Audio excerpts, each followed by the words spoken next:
Hey, what's up, everyone? So, I think I figured out the issue as to why my clunking was so bad the other day. And I don't think it was in the transfer case. Because when I got it to Arkansas to my buddy's house and I went and jacked the rear end up because I was going to, kick it on and kind of just see what was going on. Um, I noticed the I noticed the right rear was a little wobbly. So I went over to it and I had one lug nut on it, and all the other ones were gone. Um, they were all wallowed out. One of the lugs had actually snapped, and the one lug that was actually on it was so worn that if I would have driven another, I don't know, a mile, it would have probably came off. So I basically went, from what I believe, I'm still working on this job, but I basically went 200 miles with one lug nut and it was loose. So kind of a repeat from the Dodge van I drove from Omaha to Bethel, New York in 2019. I was on the interstate and I kind of felt a wobbling. I'm like, what the heck? And I look out and my front driver's tire was going faster than my van. It was going down the interstate. I had actually lost a wheel, and I threw all of the heaviest stuff I had in my direct area, chucked it to the back right rear, trying to keep some weight, which I did. And I pulled over, and I had a spare lug that I slapped on it, and it wasn't good enough by any means, but I slapped it on and drove to the nearest town on back roads, and a really nice gentleman, Rick's Welding, I can't remember the name of the town, but I've got his card somewhere. He helped me out, found me a steel rim, because it actually wallowed out the aluminum rims I had. They were just some RV rims or something. They were ugly. But yeah, it wallowed them out completely. So he welded new studs onto my front spindle and got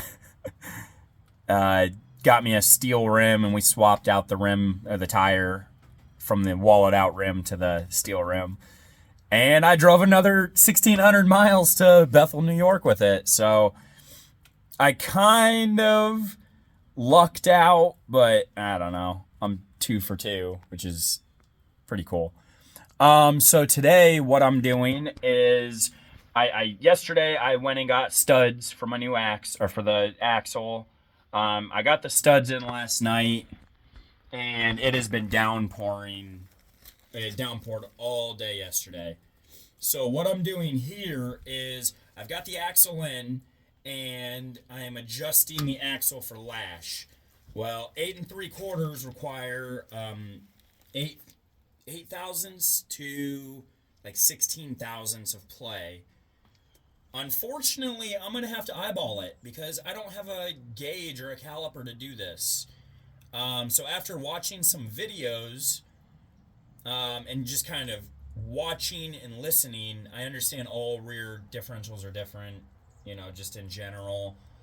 But there's a decent amount of play between 8 and 16. So after listening to the videos, I believe I've got it correct. I mean, I earballed it the best I could. And to be completely honest, everything about this whole setup is ghetto as hell anyways. So I'm not freaking out too much on it. If it's wrong, the boys in the background. I'm not freaking out too much if it's wrong, because I am going to try to do my best to do it correctly with what I have, and that's 2 ears with hearing loss. So sorry about the thing. So to adjust an 8 3/4, you see this crown nut that's in here. Let me kick on my cool little headlamp real quick. So there's a little crown nut in there that you can see. That crown nut, you have to adjust that, left or right, tight or loose, and that crown nut will then be held in place by a little stay, right? A little clip. And that's how you adjust the lash in your rear end. Now, I will say this, being that I'm not doing this the correct way, do not earball it. I cannot stress that enough. If you do, or if you listen to any of my advice and you blow up a rear end or whatever, that's on you. That's on you. I'm willing to take the risk because I'm kind of an idiot. But you should not. You should go get the correct gauges for it, the correct caliper, and do this correctly. I just don't have this stuff, and I'm kind of in the woods in Arkansas, so it's not something I recommend you doing. Do it correctly, or take it in and have it done correctly. Don't do it the way I do it. So with that being said, let me kick this off real quick. With that being said, come on. So once this is in, I am going to then drive this thing to the junkyard, which is right up the road, and they have a swept line there. It's got a tailgate that I am actually pulling off. I'm going to try to get the fender. I'm going to try to get a few other parts for it. I had originally made a deal about getting the fender, getting all these parts, plus steel rims for it. And then I went back and I realized that the steel rims will not fit. They are small bolt pattern, and this is like wide 5. So I'm going to go back. I'm going to get what I need off of it, talk to the guys, get them paid up, and hopefully get a rear bumper on this thing. It's not the most important thing, but it's there. I just got to crawl in some mud and get this thing out. It's not a big deal. It's going to suck, but, it is what it is.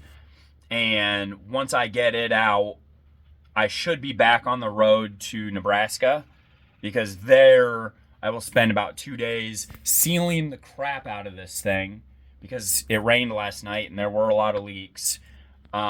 Finishing up the roof, finishing up a bunch of stuff on it, just trying to get it, organized for the most part, and then I will be on the road. This has been a 500, 600 mile trip, and that's just down here, so it's about 1,200 altogether. This thing does pretty good on fuel. I mean, it's a 2-barrel 383 big block Chrysler. What do you expect? I mean, I'm not going to be getting 30, 40 to the gallon. I'm definitely getting like 10, 15. I wouldn't even say that. I'd say like 8 to 12 to the gallon. But, once I'm back up and going, I'm going to be driving a lot slower. I'm going to be taking my time on this. If anybody's going to be in the area, I'll post up where I'm going to be going before I go, actually. If anybody wants to be on a podcast, let me know. I'm going to also post up what I'm looking for, what's expected, which isn't much, and kind of the premise of how I want to do this. And hopefully I could get some people on it. I've been thinking about this for 4 years now. Finally getting on it. Finally doing what I need to do. I think I've got a pretty good grasp on how I want to do it. I just got to do it. So I'm going to get this thing done. I've been talking for about 10 minutes now. I'm going to smoke a cigarette and then rock and roll, get this thing together, get it moving, and hopefully out of my buddy's yard. He's been nice enough to let me stay here for, past couple days, more than I wanted to. I just wanted to get my stuff and go. Obviously that didn't happen. So yeah, we're getting this done. It's a process, but it's a good process. So I'll chat with you guys soon, and yeah, peace.